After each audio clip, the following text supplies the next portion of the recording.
Okay, thank you so much for doing this, Ace. And why don't you let us know maybe like basic background, who you are, and what do you do? Yeah, so my name's Ace Callwood. I suppose, a founder might be the most appropriate way to talk about my profession.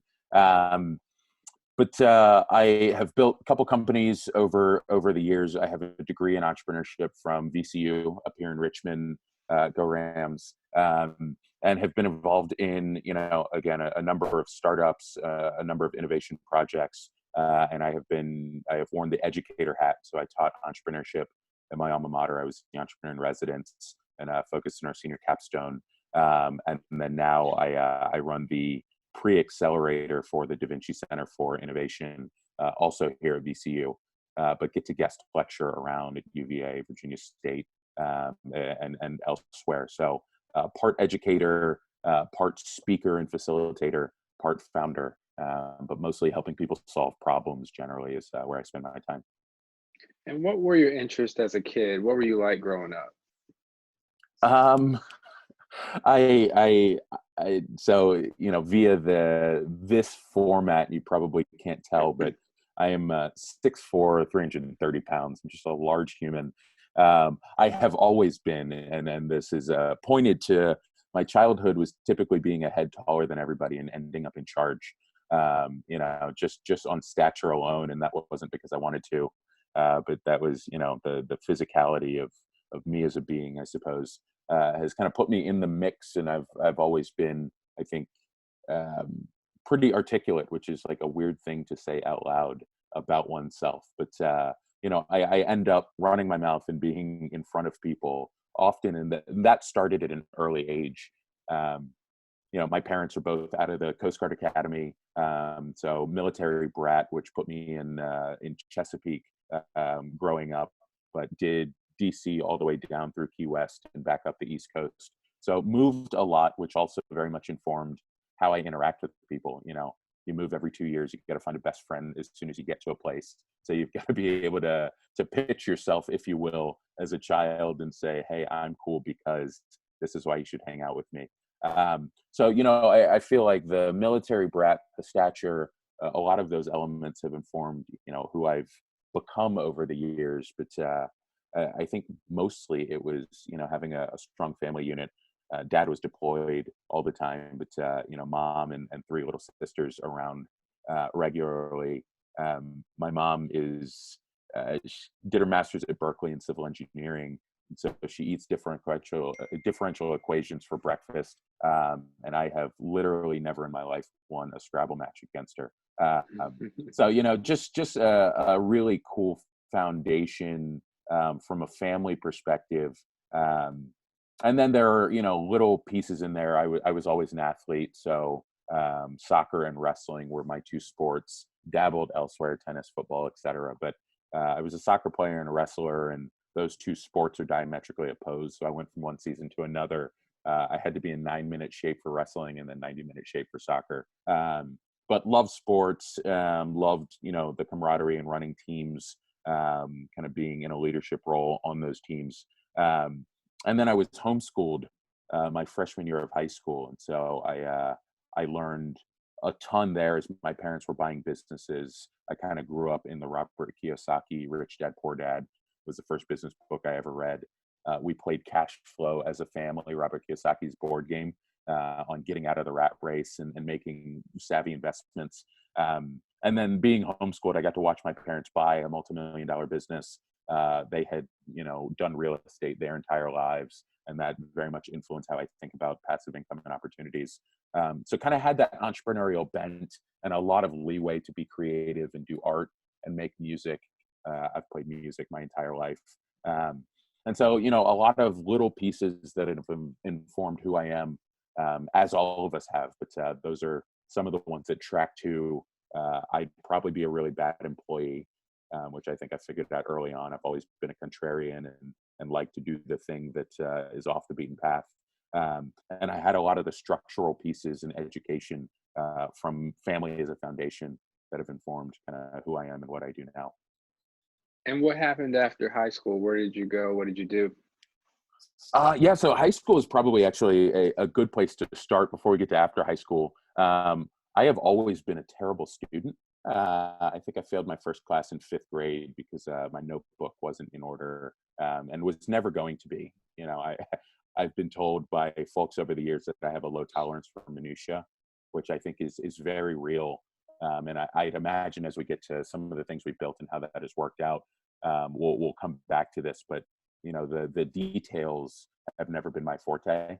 I like to say, is it a penny or a nickel? I don't really care. The problem is, as that compounds over millions of dollars, I still don't care.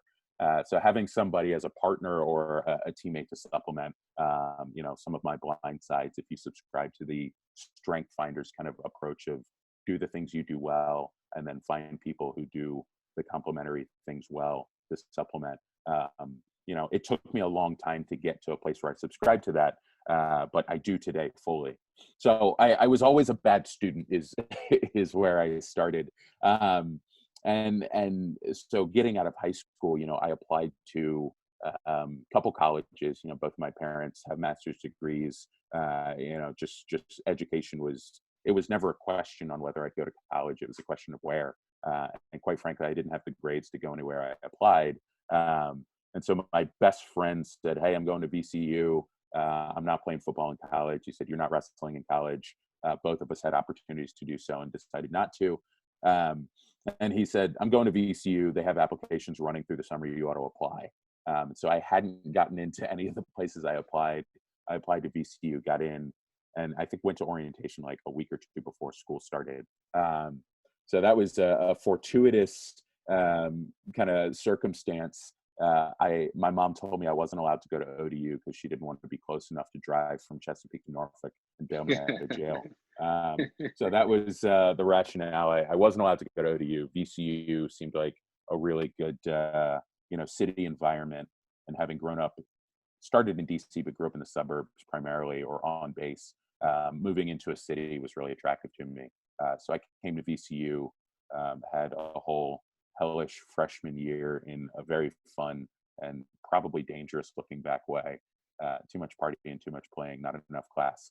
But yeah, I did my 4 years at VCU, majored in entrepreneurship, and that very much set off a series of events in meeting my co-founder in the program, starting my first business, kind of charting a path that was, again, off the beaten path through school. That set us up, and I'd imagine we'll get into some of those pieces, but it set me and my co-founder Justin up for some interesting successes and some painful losses, but all good experience kind of into our career post-college.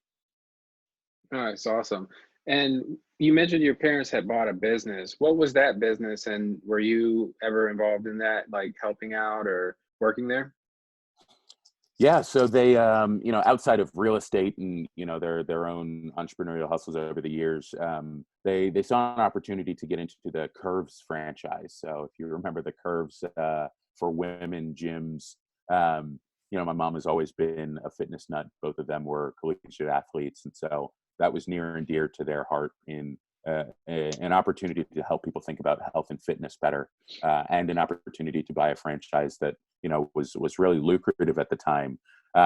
So they, I believe, started that process in 06, 07 of scouting out territories. The year I was homeschooled, we lived in Barbados for 4 or 5 months as they were figuring out if that was a territory that made sense. And that was great because my dad's from the islands, so I'm West Indian on at least one side, and being in the islands for a bit was awesome. Ultimately decided to buy back at home. So they purchased the Fairfield gym. So right off Lord Dunmore, if you're familiar with the Kempsville area, they had the Oh yeah, Curves right there. I know that's your old stomping ground. So yeah. they owned the Curves right there, and then they bought the Salem franchise as well, over in Salem, so right around the corner. And I believe at the time Fairfield was the highest grossing Curves in the country. So they paid a premium for that. I said multi-million bucks. I got to sit in the boardroom as they negotiated through that process, and it was kind of part of my education being homeschooled.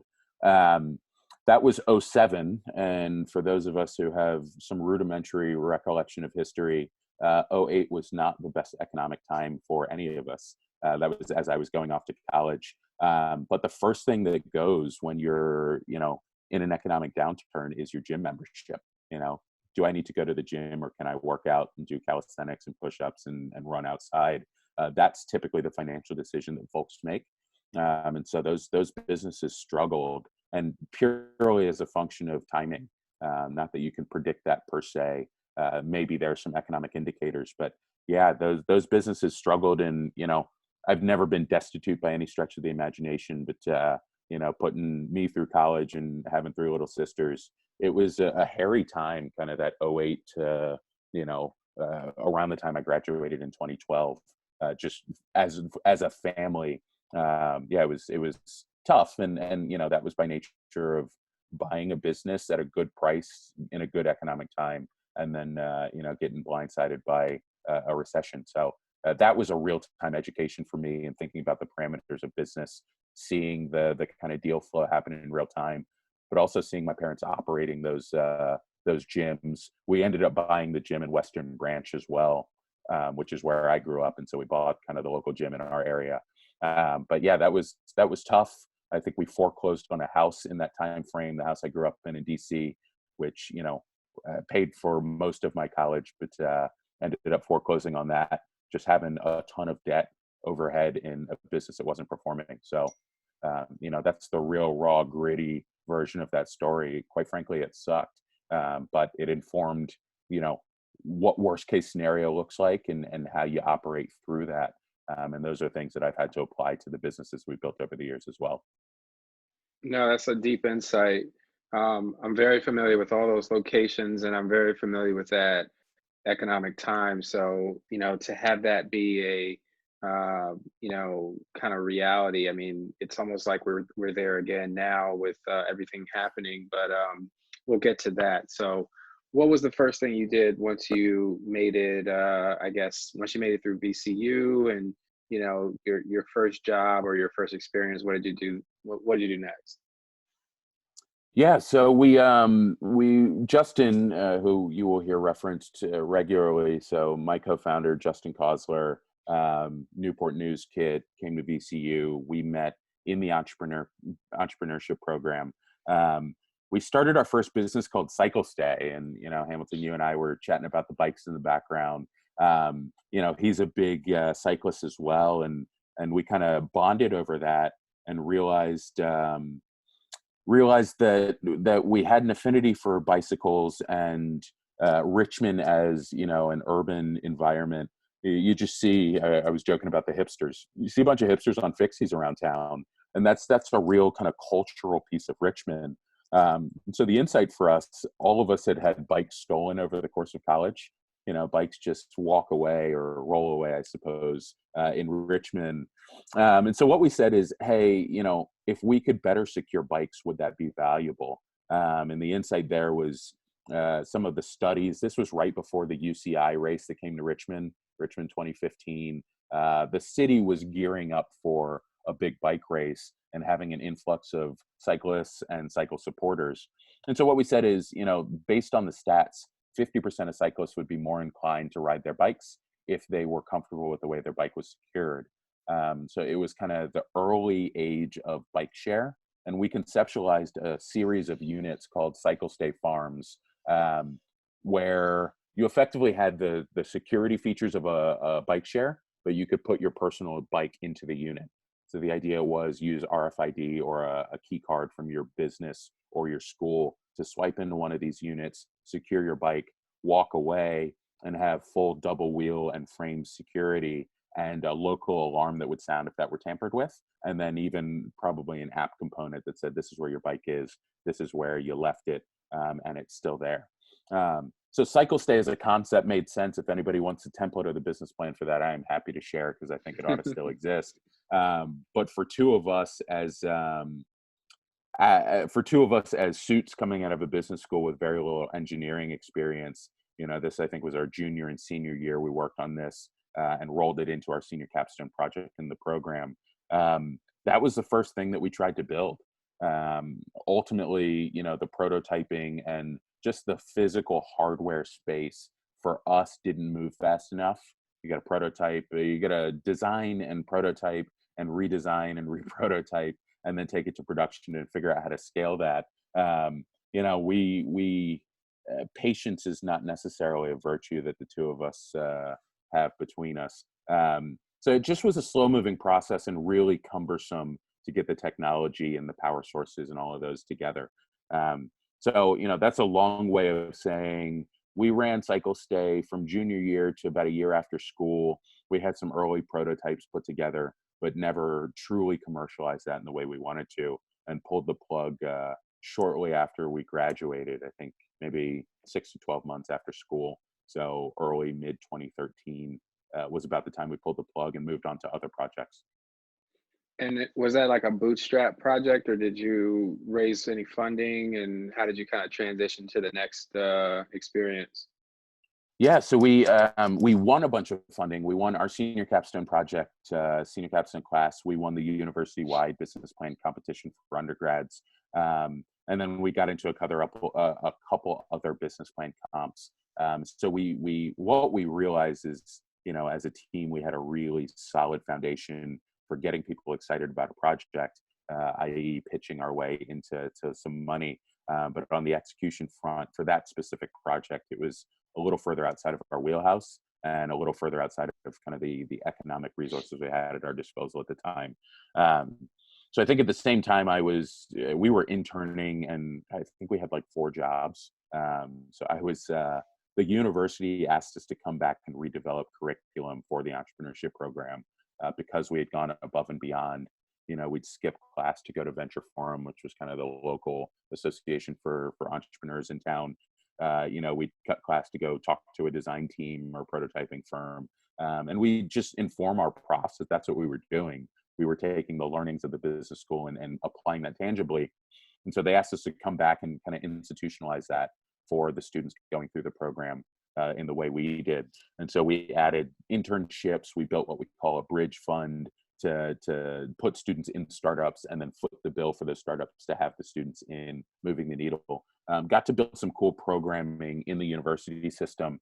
We were interning at an innovation firm at the time as well, thinking about a host of projects for clients. I was working 5 to midnight at a law firm doing, just menial work is what it felt like. It was just data entry, but, it paid decently and it allowed me to work 5 to midnight and then kind of wear my CEO and founder hat during the day. And through all of that, the paid and unpaid, I was still broke somehow. So I ended up quitting the law firm with really no plan, no backup, and saying, hey, I'm going to focus more of my time in the university. And so I was making $8 an hour, working 20 hours a week. And if you do the math, I think that tallies to not shit for money, is about where we were. But, it was one of the most just fulfilling times that I have had. And that's not one of those salesy. It was like I was working, I was doing stuff that I loved with teams that were just incredible. And that was more important than, not making money. To my mom's chagrin, I think, she was saying job isn't a 4-letter word. You're allowed to have a job that pays you. And I was like, but I want to build stuff. So through that time period, my car got towed. It was sitting in a lot that I wasn't paying for, and it wouldn't turn on. So they towed my car, and by the time I got the bill, it was like $1,200 that I didn't have, and I told them to keep it. And then I ended up riding my bike for the next 2 or 3 years throughout town. And so, I look back at those times fondly. They were rough. They were real. There were days when I was turning on, flipping the light switch in the morning just to make sure the lights were still on because I was picking 1 or 2 bills a month to pay. But I look back on those fondly, and I write on Medium. Used to write more frequently, but I wrote a piece called "Rock Bottom Won't Kill You," and the basic premise was that time really informed, that things can suck and it literally won't kill you, because I've been at rock bottom. I'm not scared of that anymore. And that I think has informed how I take more outsized risks today as I mature. So that was kind of that time period, and that leads up to starting Coffeetivity, which I'm sure we'll chat about a little bit as well. Yeah, for sure. And so you're at rock bottom. What changes? What do you do differently? What type of activities are you engaged in that start your ascent? Or what was it that maybe what mindset did you take that, and I think you just touched on it when you said that you've kind of already overcome that fear of almost at being at rock bottom. So now, like, that's going to inform outsized risk return reward analysis. So like, how do you think about what got you through that period and got you to the next step?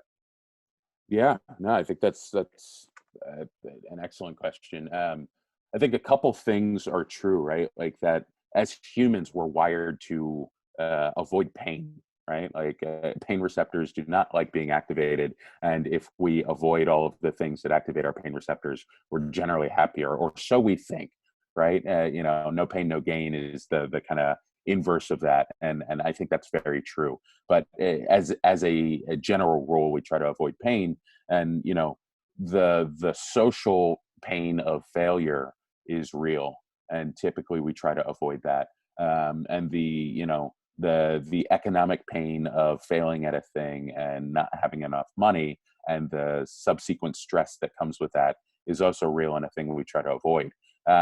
If you've been there, either by design, accident, you know what that's like, and you know that you can survive it. And that really, for me, has informed a lot of how I'm able to operate today. Is like, I got to that place where I didn't have cash, and that was still as my family was recovering from some of the economic stuff that happened there with curves, et cetera. So it wasn't like I had the safety net that, still very privileged, still have a place that I can go if I'm destitute. I'll never be on the street, and I'm fortunate for that. But I still wasn't able to say, "Hey, mom, can you cover my rent?" Right? And there are a lot of people who cannot do that. And so, I think we talk about entrepreneurship from an academic perspective as people who, take outsized risks. And from an academic perspective, what we'd say is entrepreneurs don't necessarily have a higher tolerance for risk as much as we mitigate risk better. So in that, a lot of the activity that I think I was putting forth, even as I was, not making a ton of money, was activity that tracked towards mitigating risks. Right, every connection, every mentorship, every opportunity, every free internship that I took started to pad my resume and put me in a place where, at this point in my life, I have, one, not used my resume for any of my jobs. They've been all, connections through really talented people. And secondly, I joke with my co-founder, we'll be terrible employees, but we're highly employable. At this point, just doing the work has put me in a place where I don't know that I'll ever not be able to find the next opportunity and convince somebody to pay me well for it. That all was foundational at a time where I was 20, 21. I could survive on, streets, as I call it, just, a slice of pizza from the little bodega. And not have too many negative repercussions on my health and well-being. So it was just a time in my life where I could be scrappy and make those decisions that has put me in a place now where I can be a little bit more stable, and continue to operate. So two things happened in that time frame. For one, we started our second business, and secondly, I hustled my way into a $50,000 grant from the president of VCU to fund my position at the university. So I went from $8 an hour at 20 hours a week to a 40-some thousand-dollar job with a little bit of cash to run programs. And secondly, we started Coffitivity. And again, the experience of Cycle Stay and some of the other places where we were, Justin and I got to a point where we said we'd never start another business we couldn't execute on. And that, there were some requisite skills to be able to make that true.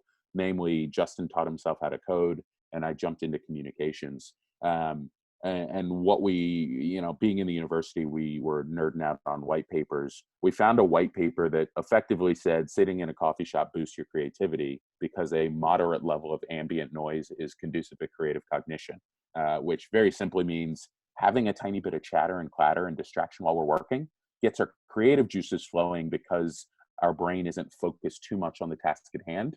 and we get the ambient noise to distract us a little bit so our brain can solve problems more creatively rather than being hyper-logical about solutioning. What we did was we built our first website and we called it Coffeetivity. So coffee and creativity slammed together into one name. We recorded the sounds of coffee shops. I mentioned I did music growing up, so I had Pro Tools and music software. We took the raw audio from coffee shops in Richmond, put that into my program, cleaned it up a little bit, and then we built a virtual coffee shop effectively, a website that played coffee shop sounds, the chatter, the clatter, the background sounds of a cafe. And we put it on the internet at a time when I think Rainy Mood was really the only ambient sound site out there. So this was early March 2013, so almost 7 years to the date ago. So yeah, we launched Coffeetivity, and the first day we had 120 page views, which means my mom and Justin's mom looked at the site 60 times a piece, if I did that math right. The second day we had 49,000 page views. Wow. I remember Justin's boss at the university saying, "Hey, you need to go sort this out. Clearly you have a lot on your plate. You should leave." And so Justin came down to the School of Business where I was teaching at the time. And I remember sitting in the atrium of the School of Business. In a meta sense, it's one of the places we recorded as well. So we used the raw audio of Coffeetivity to build the website. We launched the website in the place that we recorded the audio. And we had to pay our hosting. We were on a shared server. We paid to get to a dedicated server, and we continued growing the site. And we ended up on Time's Top 50 Sites of the Year, PC Mag's Top 100 Sites of the Year. We did an interview in New York Times, Inc. magazine, Mashable, The Next Web, Popular Science. And this was all in the span of like a month and a half that this thing went viral. It was just an insane time. And so, had gotten a little bit of stability at the university. Justin took a job at our tech transfer office doing the same type of work.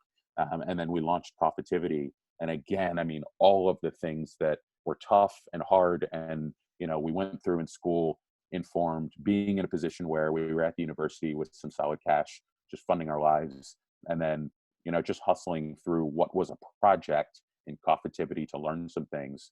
Ultimately, padded our resume as an awesome project, but turned into a business that, generated some income for us and, paid for beer, I think that summer is the kind of cash we made. But yeah, it was a wild ride. And that was 2013, 2014, just having graduated school, having this global, I think we've been used in all but one country in the world. At this point, we've got 14 or 15 million folks who have touched the product. That started as two guys who didn't know a thing about web development and marketing outside of what we learned in school, launching a globally recognized website that was never intended to scale past us and, buddies of ours. So kind of thrown into the mix, and we had to figure out how to manage that appropriately. And what was the key traffic driver to the site? Was it, this is such a solution that, I mean, it would be nice to hear some of that right now, some of Yeah. the coffee background ambient noise. Is it, there was so much raw search engine traffic, keywords that was already a thing, or like, were you guys running a paid strategy? Like, did you have a crazy video? Like, what do you think made you go from 100 people in a day to 49,000 to 15 million? What kind of growth hacking for any of our listeners that are, they have something today that they're trying to, make it happen on TikTok, or they're trying to make it happen on, maybe it's on Instagram stories. I mean, there's different clever ways I'm seeing people are getting their stuff, in the feed more. What do you think it is? Yeah, at the time it wasn't even nearly that technical. So again, this was, for one, during this global pandemic, I think we're up 250, 300% right now. So the fact that people are working from home, is in a unintentional and unintended but interesting kind of time for us with that product, which we still run today. It's generally been on autopilot. while we focused on other businesses and projects. But yeah, an interesting time now for that media property, and we're recalibrating a bit and communicating with our audience, which is cool. But at the time, this was 2013. It was pre-product hunt, where a lot of people launch products. You got a product hunt and launch. But it was really this analog on the internet, but analog in considering where are the 10 people who are like us who this would resonate with. And when I talk about scalability in a classroom setting, and I talk about going to the market and figuring who your target demo is and doing the TAM, SAM, SOM, and like all of those technical pieces. With respect to Coffitivity, and I drive this home a lot, it was an accident, a pleasant one, but it was an accident in that we were not designing for anybody but us. What we did well, and this part was not accidental, I think it was well thought out, but it was a see what happens. We took the thing that resonated with us and we said, where are all of the people who are like us? Where do they live? What do they do? Where do they spend their time? And the answer at the time was Hacker News. It was Y Combinator's upvote downvote site, as we all remember, kind of the Reddit for the techies, which Reddit has turned into. But Hacker News was the venue at the time to share the thing. And so we put it on Hacker News. We shared with our personal networks via Facebook, which we were still pretty active on at the time. I think not pre-Instagram product, but it wasn't the venue in which you'd share something like this. So it was Facebook and Hacker News. And we ended up on the front page of Hacker News for like 3 or 4 days. That was, I know for a fact that was the number one driver, but that's where the kind of second tier publications picked us up after that. So it was Mashable, Popular Science, and the Next Web. Those guys picked us up, and then the big dogs, Inc. Magazine, Entrepreneur, New York Times, Time Magazine. So it was kind of that tier, but we didn't drive that as much as we put it in the right place. And I think Peter Thiel or Paul Graham says this, right? Find 10 people who love your product and get them to tell 2 of their friends, right? Like that idea of really small scale virality. Find a couple people who love what you do, find more people like them and get them to share it. And for us, we were the first 2 people that loved it. It was actually a team of 4 at the time. Tommy and Nicole were involved in building it and are no longer active, but will always have that kind of claim to fame. But yeah, it was the 4 of us shared with our homies who were like us, who were designers and developers and entrepreneurs. And we put it in the place that we spent all of our time looking for the next thing. And it kind of did the work from there. We had to keep that up, and we thought about bounce rate and some of our analytics and where people were throughout the world. So like once we got into the saddle, we kind of settled into things, but realistically the horse was dragging us for the first couple of weeks, and we just had to keep up. So that's a long answer to a short question, but that's how we thought about it. And that can be replicated. I think there's a lot of signal to noise to kind of parse now with the ability of makers to jump in and launch things and put content out.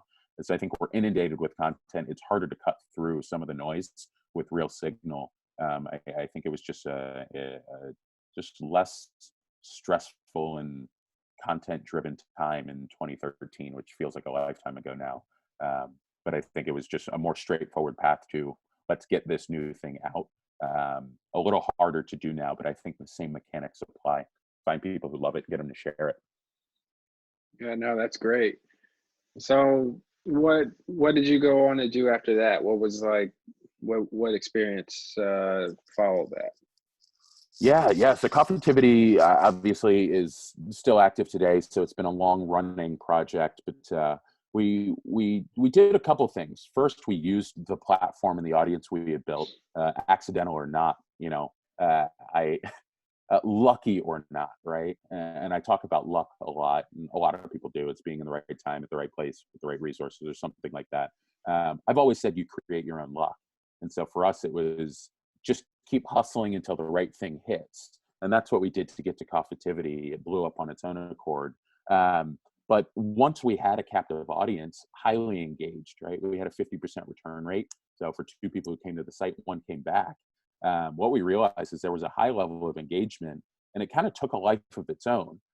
So we I'll throw this in the mix for what helped it grow. We leaned heavily on the science, right? Like you can launch a product and say, this is the efficacy of the product. But if you launch a product and say, this is the efficacy, this is the practical application of real science that is peer reviewed in a different venue, who knows societally how much credence we put towards science anymore. But at the time, we leaned heavily on the science. That was first and foremost on the site. This is what we say it does, but this is the science behind that substantiates it. So like once we had built that audience and people resonated and connected, we started talking to people, right? Like never stop doing customer development was kind of ingrained from having an entrepreneurship degree. So we said, hey, who are you? What kind of work do you do? How do you identify, in your professional life, so on and so forth. And we put out a survey, and I think in a day we had gotten 2,000 responses, and that continued to grow. But some of the questions were, what kind of tools do you use? Physical, digital, are they pencils and pens? Do you use a Wacom tablet? What tools do you use, Cognitivity included, to get your mind right and get into the zone and working, Pomodoro timers, etc. And then ultimately, what could make your life better? And what we found is that 60% of our audience was domestic, international audience, but a lot were here stateside. A large portion, 60 or 70%, identified as independent contractors or independents, freelancers, if you will. And a lot of them said, hey, we're not financial experts. If you could sort out the finances for us, we'd be able to focus better on the work that we know and love. And then that kind of dovetailed into two areas. One of the developers who built the Cognitivity app got hit with a $15,000 tax bill because he had been self-employed for the year and had crushed it. And then the last piece is all of my work in reffing soccer growing up to working for the Army as a contractor, kind of end of high school and through college. Those experiences as a 1099 contractor informed kind of this perfect storm of, we have an audience that's captive at Cognitivity telling us what they need. We have a colleague, a good friend who has had this critical experience in a tax bill that was really hard for him to write that check. And then lastly, my experience of living in the independent world through most of the revenue generating activity that I had done growing up got us to a place where we said, can we make the experience of being self-employed more palatable by automating tax withholding?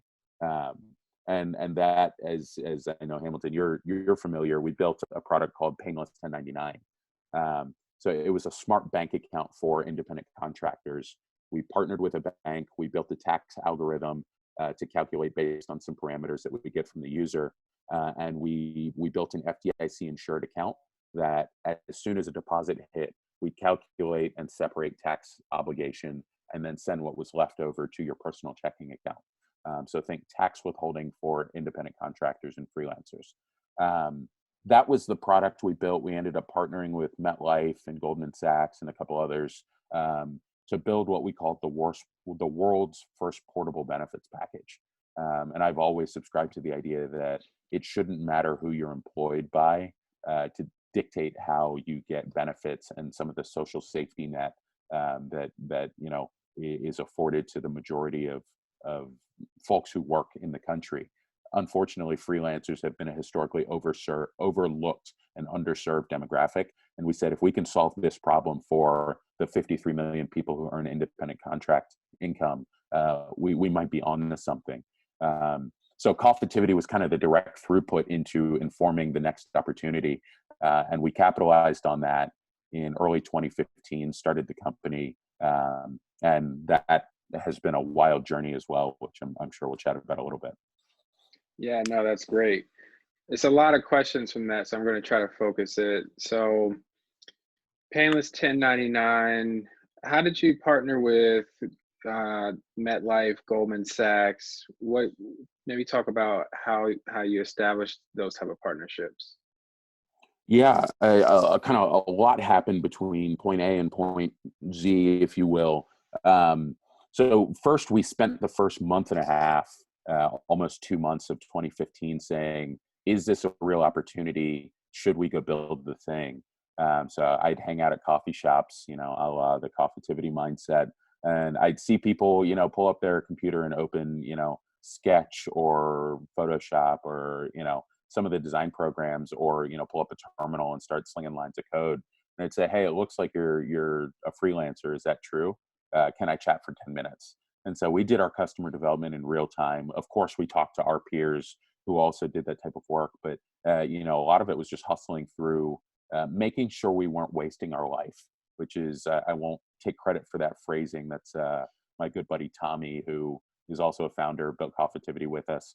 He wrote a piece effectively saying the number one goal is to not waste your life. So let's do all of the legwork up front to make sure we're building the right thing for people who, as I tell my students, are willing to take our money out of their pocket and hand it to us, right? Like, that's the way I frame it. Can I get my money out of your pocket as an entrepreneur?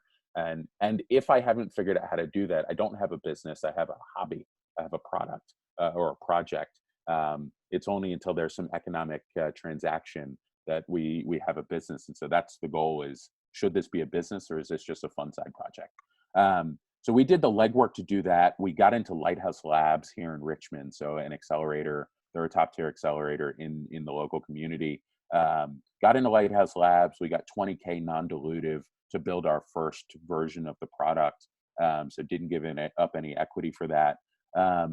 And at the same time, Tommy from Coffitivity and a good buddy Charles were building a fintech product, financial technology at the time. And so they were helpful in expediting our relationship with the bank, which was the first thing we needed to be able to offer bank accounts.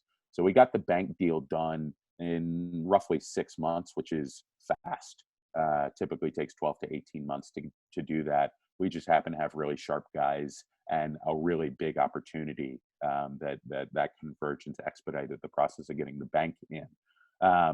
From there, we wrapped up Lighthouse Labs and had gotten into the top 10 of a program called 43 North up in Buffalo. So they call themselves the world's largest business idea competition, which was true. I think they had 11,000 applicants the year we went through. They narrowed it down to the top 10, of which we were one, which was just incredible for us. And a series of pitching well and having a big opportunity at the right time when everybody was talking about the gig economy. So the timing was real for us. And we ended up being runners up in 43 North. So we won $500,000. The caveat was we had to relocate to Buffalo for a year, which we did.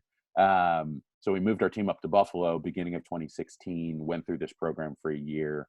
And then mid-year, we got into Techstars, which for the tech entrepreneurs, most of us are familiar with Techstars as one of the top 2 accelerators in the country, arguably the world. So we got into the Barclays Techstars program. Barclays Bank sponsored. We were in Manhattan. So I left half the team in Buffalo, took the other half to Manhattan, and went through the Techstars program. All of those came with money, obviously, but this is tracking to how we got those partnerships in place. MetLife was sponsoring another Techstars program, and we got connected with the chief innovation officer at the Techstars annual conference for founders. They call it FounderCon. So we were out in Cincinnati, connected with the CIO of MetLife. I literally have a picture. He didn't have any cards, so he wrote his contact info on a page and held it up. And I have a picture of him holding a page with his contacts still on my phone. That was the first connection with MetLife. It took us every bit of a year to get to a place where we were piloting term life insurance with those guys. On the Goldman side, there was a fintech product, a retirement product called Honest Dollar that started in Austin. I had a buddy who had gone through Techstars in Austin connect us after South by Southwest. And I got connected with, I think, the chief security officer from Honest Dollar. They had just got acquired by Goldman. And so we ended up rolling a partnership together with Goldman Sachs to get retirement products offered through Painless as well. So it was kind of, again, I keep coming back to all of the legwork that feels like it's not going anywhere is building relationships and connections. I think an important time to say, of the first 100,000 we raised in Richmond, friends and family, people writing us $2,000 to $10,000 or $15,000 checks. I think 85-90% of those folks who wrote us checks for Painless in 2015 were people we met in 2010, 2011, and were mentors for Cycle Stay, the thing that didn't work, which led us to, let's never build another product we can execute on. So we built Coffitivity, which led us to, let's interview the people who gave us an insight on independent contracting and finances that got us to Painless, and then full circle back to all the people we met as mentors during Cycle Stay. Some of those people we kept relationships with, wrote us checks for Painless. So just, again, kind of this crazy process that you don't see when you're in the weeds.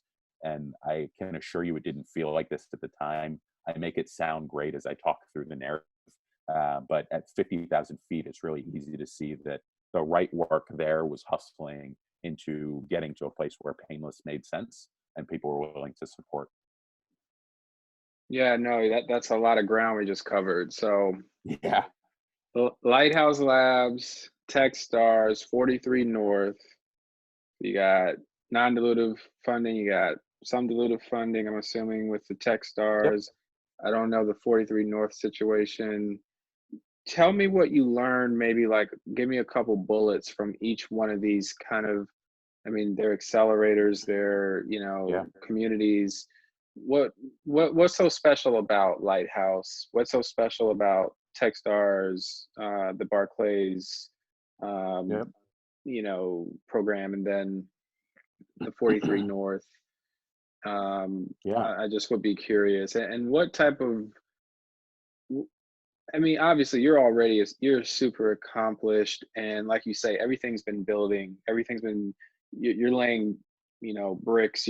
So by the time you're applying to this stuff, I mean, you're networked in to some degree, but maybe speak on some of the preparation, if at all, that you did like along the way to get into Lighthouse or to get in, like, how did you interview? How did you finesse kind of 43 North and Techstars together? I mean, because I'm thinking you have to stay in Buffalo because that's the part of the deal, but then you figure out you can still break away.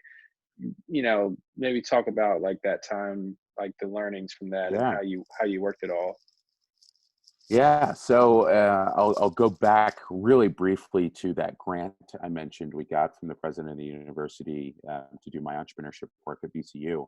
Um, that experience really informed how you go pitch and sell, for me at least, right?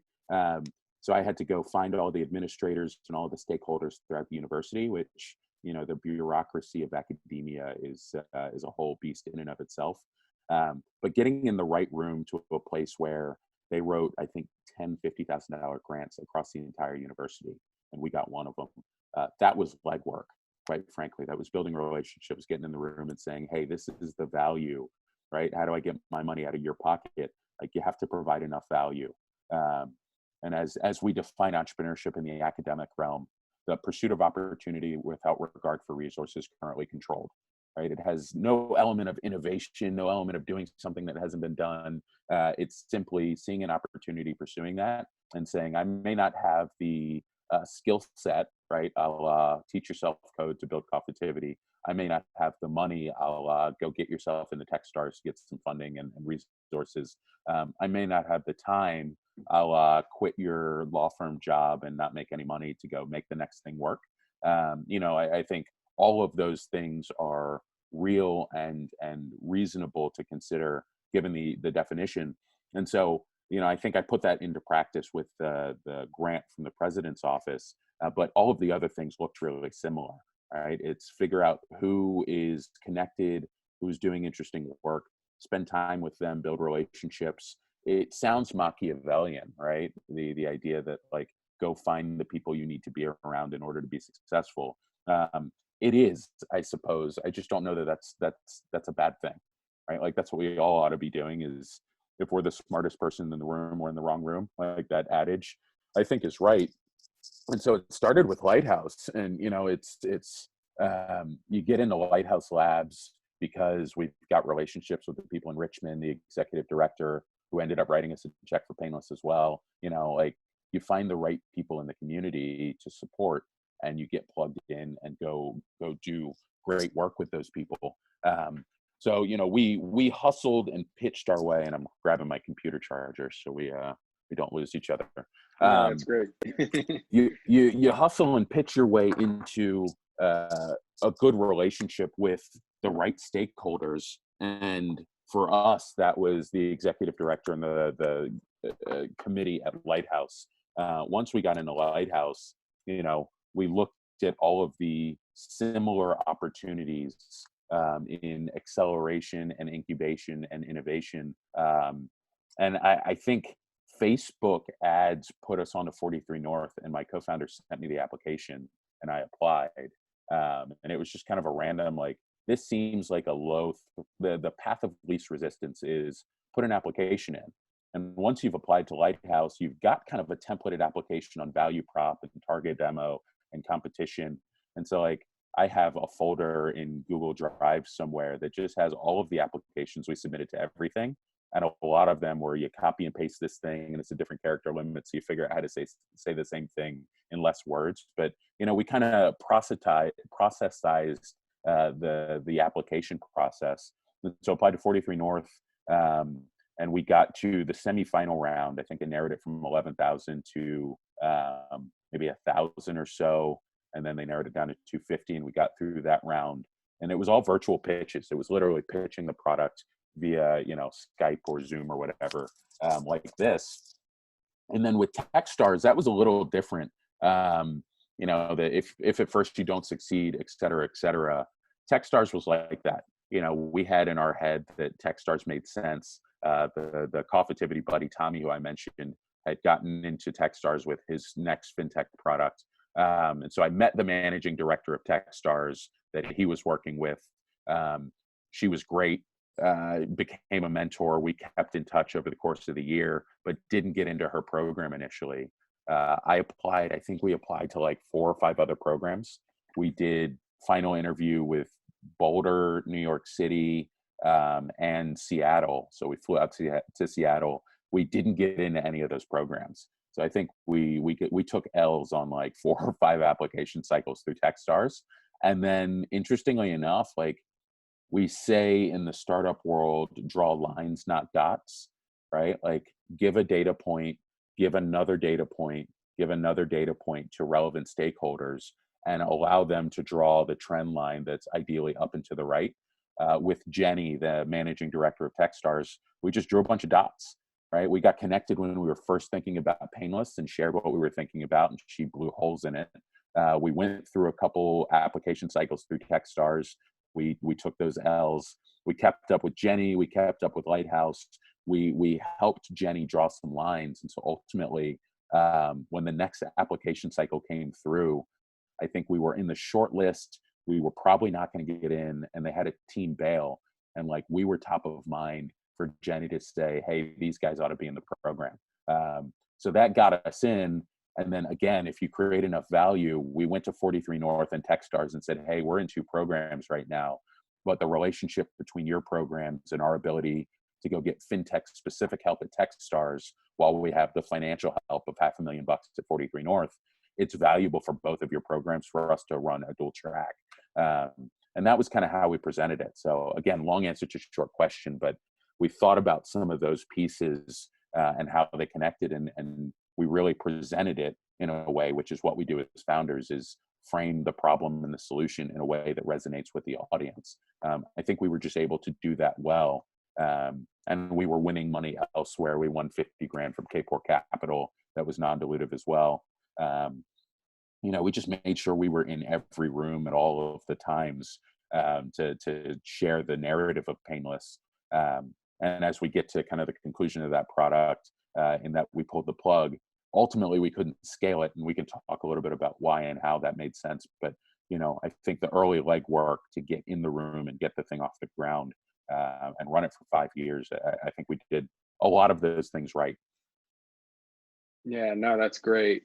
How, maybe briefly touch on the K4 Capital grant, and then maybe round it out with how did you close it, or how did you leave it, and kind of move on to the next endeavor. Yeah. So K4 Capital, that was kind of in the stream of all of the things we were doing. So with 43 North, we kind of became the poster children of that program, in that they were sending me to conferences to, talk about the program, but also talk about Painless. And it was great marketing and kind of free airfare. So I think I hit status on JetBlue in the course of like a month. Um, Nice. you know, that also means I was on the road. You talk about some of the sacrifices that entrepreneurs make. I think I slept in my bed 3 or 4 times in the course of as many months.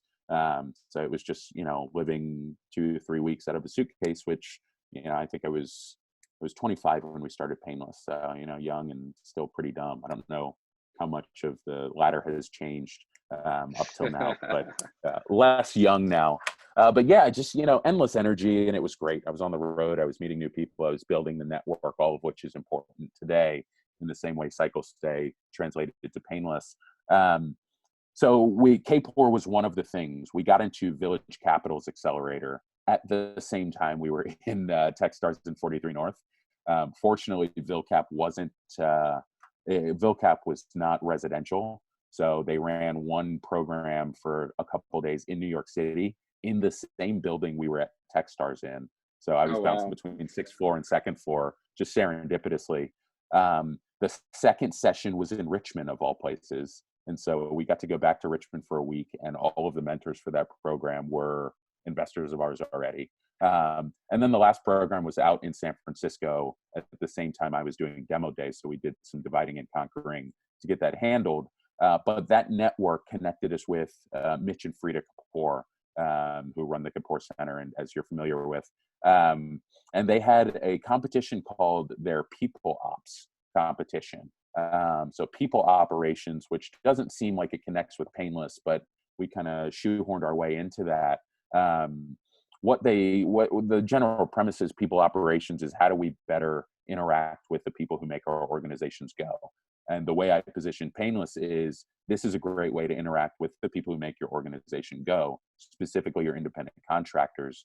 So we ended up kind of in this HR and finance and benefits world, and we were straddling all three, with a little bit of insurance thrown in there.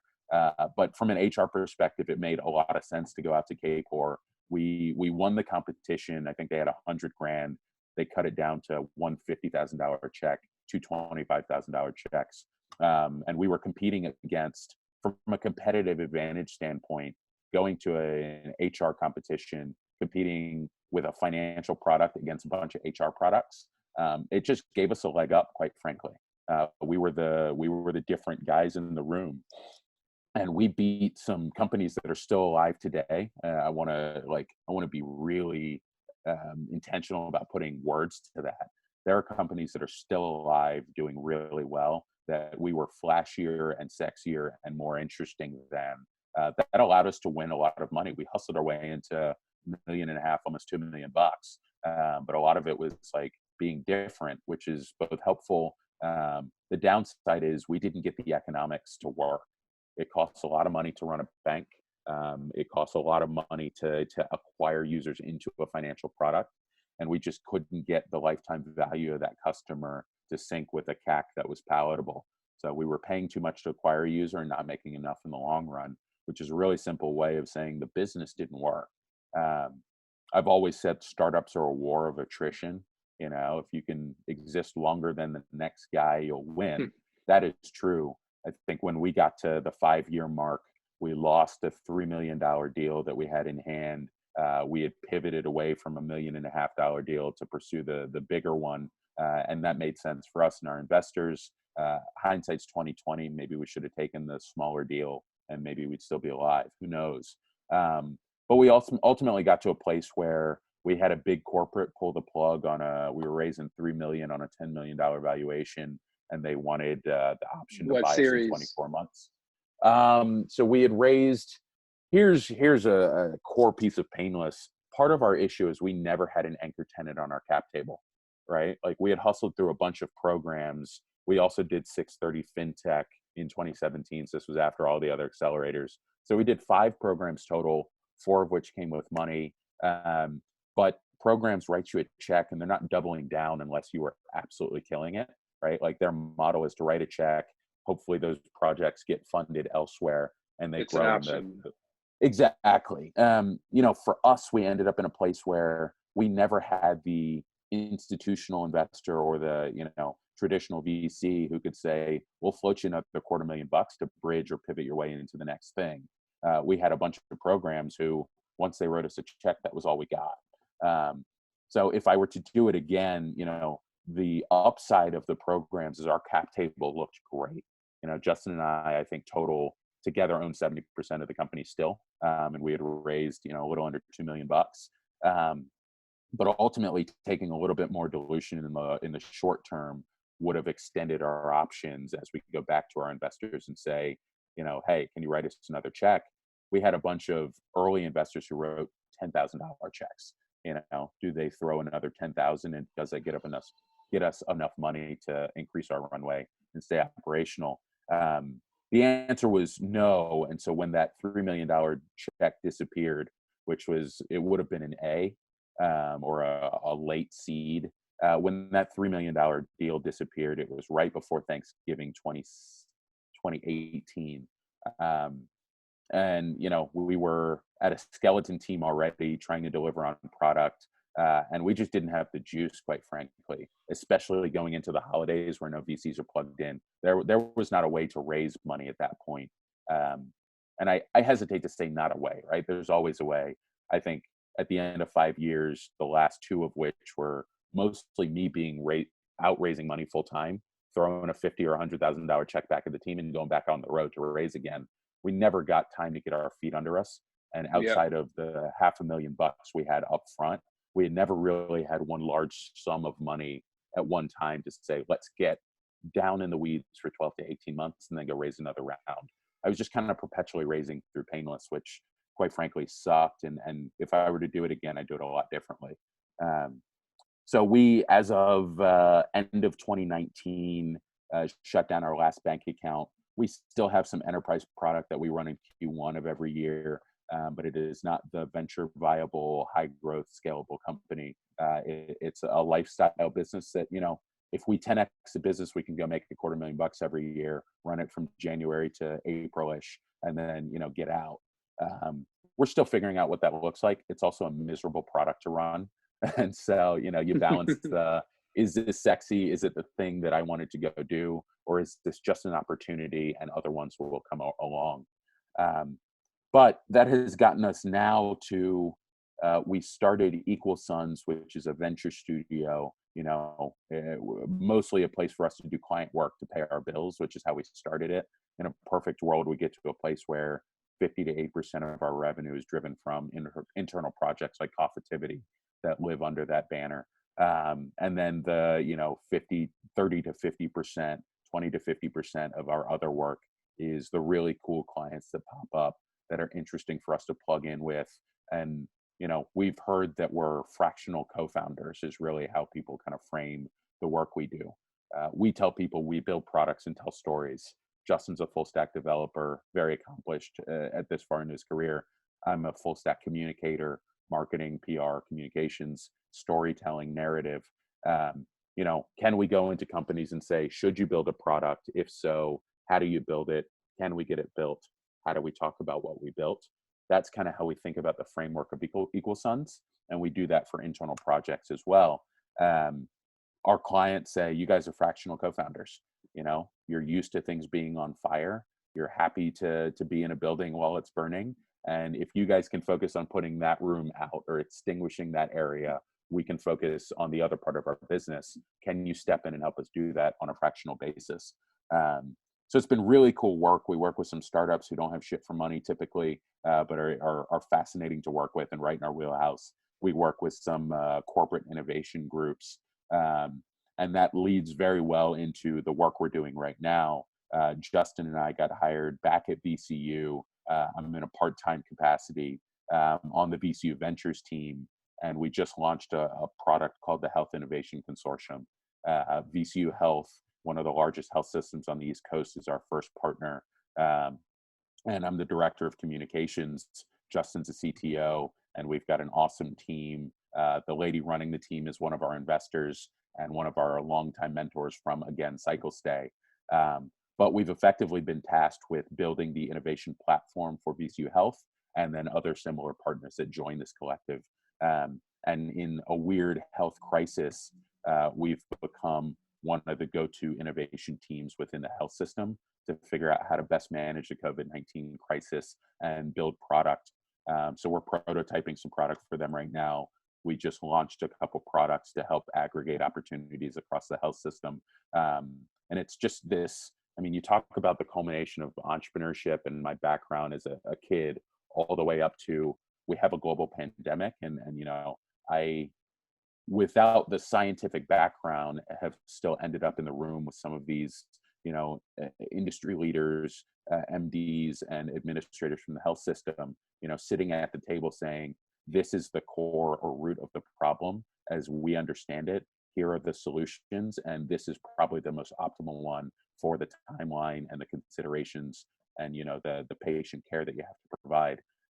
So it's been this crazy experience. And it was just yesterday as Justin and I were touring a facility for some operations that they needed to get online in the next 2 weeks. We kind of looked at each other and we said, how the hell did we end up here?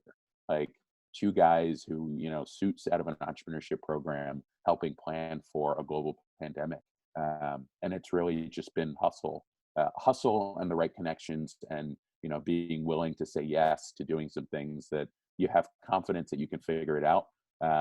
But not necessarily confidence that you have the skill set today. You still say yes to some of those opportunities, and you kind of build the bridge as you're driving over it. That's where I am today, and it's been fortunate to be here. But you know, things are on fire, and quite frankly, it's the normal for me anyway.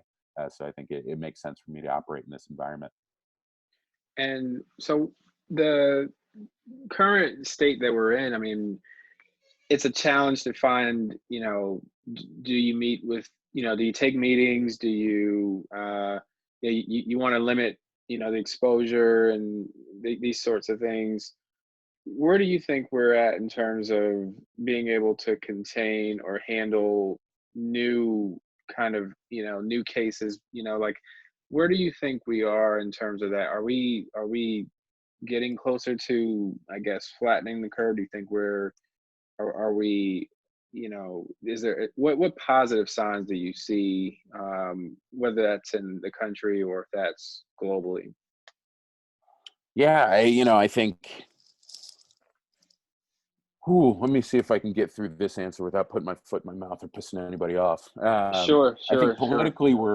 politically we're still figuring it out, right? I don't know that we have particularly handled or given proper consideration to the crisis as early as we could have, and we had every indication that we ought to be taking it more seriously. But like, what's done is done. That's water under the bridge. We missed that opportunity to be on top of it when we should have. At this point, it's a foregone conclusion that we're going to be inundated with cases of COVID-19. And this is, not as a clinical or health related anybody. This is just, we see the data, right? We can see the trends, and it's going to be a problem. In a lot of respects, some of the being able to plan for that appropriately is having the right resources on hand. And like, none of the infrastructure we have in this country has been designed for a 300 or 400% increase in providing care. So really, at this juncture, we know that it's going to be a problem for most health systems. We're going to be overloaded, and all we can do is plan to somebody articulated it well. We're standing neck deep in water, and the tsunami's coming in, right? Like, we're already starting to get overloaded. The best we can do is plan for worst case scenario and make sure we have the resources on hand. So with respect to, do you take meetings? I am certainly not a healthcare provider. I'm not on the front lines of providing care. But I think, given the skill sets that me and Justin and a lot of the really talented people we work with have put together, I think it's a necessary evil that I go down to the facility to tour the plant. So you do as much work as you can virtually. We're running, I run the pre-accelerator at the Da Vinci Center for Innovation. As I said, we're running a healthcare sprint with students. And, I had some students at their house. They live together, prototype some product and show it to me virtually. And then we were able to take that product and see if it's going to work in the application that we need. So, you minimize as much as you can getting in person. But, I think we have to maximize for our ability to provide care. And in the same way we see restaurant workers and healthcare workers out on the front lines taking exposure, I think the least I can do is make sure I keep my distance, but get down to a physical space if need be. But again, you mitigate that risk. You wash your hands, you stay away from people, et cetera, rather than avoid the risk altogether. That makes a lot of sense. So, is there anything else that we didn't talk about? I feel like we did, a lot of, background. I feel like we covered that. Anything that you're working on currently, equal sons, speaking, anything you want to touch on? Yeah, I mean, I'm some of the speaker work in the same way. When is it acceptable to leave the house? My speaker network, Evolve Speaker Network that I belong to, has canceled, or most of our events, all of our events have been canceled. Right? If I weren't at VCU, I'd be in a tough place, given that I run my mouth for money typically. So being out and about with people in person is tough to do in a weird time like this. But the necessity to pivot, we've started doing a lot of our programming virtually. So we set up a studio in the space that we typically bring people into, and so we're getting together, as and when we can, and then just filming content. And I think the tough part, and this is what everybody's trying to navigate right now, is how do you sustain your small business or freelance practice in an economic downturn with a global pandemic where we can't be out and about. And so, I think it's not so much sustain as stabilize, right? Like, how do we just get our feet under us? We took a hit in restaurants and small businesses and boutiques and shops because of lack of traffic. We've got to get a place where we can stabilize. And I think in the speaker network, we've done that, albeit virtually, in a way that allows us to continue operating. And so, it's a lot of just being creative right now. And that's what I throw at all of the small businesses listening, thinking, understand what the core of your business is, what the core value you provide is, before you start trying to pivot and do a bunch of stuff. Like, take a second to think about what the core of your business is, what the value you provide to customers is, and then how do you get to a place where you can stabilize your business. There are going to have to be some hard decisions. There are going to be some tough calls. It's going to get messy. But the best thing I heard from a mentor is, a bad decision won't kill your company. The lack of a decision will. And I think we're in decision paralysis right now as entrepreneurs. A lot of us are saying, I don't know what to do. I'll do nothing. And it's, you don't know what to do something. And I promise, if you've put a little bit of intentional thought to what that something is, and you trust the team and the people you have around to pivot if it was the wrong thing, that's what's going to keep us moving. It's like riding a bike. Just don't stop pedaling, for the most part, So that's one of the big things I'll throw out as just kind of a thought for how we might all get through this, is keep moving. And the last thing I'll say is, I think from a brand and communications perspective, the needle we have to thread is how to capitalize on opportunities without the perception of being opportunistic, right? Like, everything we do as entrepreneurs is opportunistic. It's our job to be as such. But we can't look like it, especially right now with the global pandemic and the societal implications. We have to be really intentional about being transparent about why we're doing a thing. Hey, we're a small business. We're trying to figure out how to survive. We're trying this thing, and this might work. It might not. But like, we're always open to feedback, and how can we best provide value for you? I think if we communicate that appropriately, then trying the thing doesn't seem like, oh, those guys are trying to get over while people are dying. It's those guys are trying to survive like the rest of us, and we can all as a community do that together. I think that ought to be the narrative. That ought to be how we approach opportunities, and capitalize on them, but do it with some grace and some intentionality, and some empathy and heart. And I think that puts us all in a good place. Well said. Well, this has been quite enjoyable, Ace. I really appreciate you for doing this. Do you mind letting the listeners know where they can follow you, where they can connect with you? Yeah, really easy to find. Ace Callwood, ACECALLWOOD, on just about every social media platform. And then if you use the same LinkedIn kind of setup, /Ace Callwood, you'll get to me. My email is the same, ace at any of the businesses I've built, or acecallwood@gmail. So I am not hard to find on the internet or otherwise, and always happy to connect with fellow hustlers trying to figure out how to make the thing go. My philosophy is always that I'm not an expert on anything really, as much as I'm 15 minutes ahead and can point out potholes. And that's the job, is simply pointing out potholes and thinking about things critically. So happy to do that with anybody who it'd be helpful for. Perfect. I'll go ahead and stop this now, and I'll call you back for a recap. Yeah, absolutely. You can give me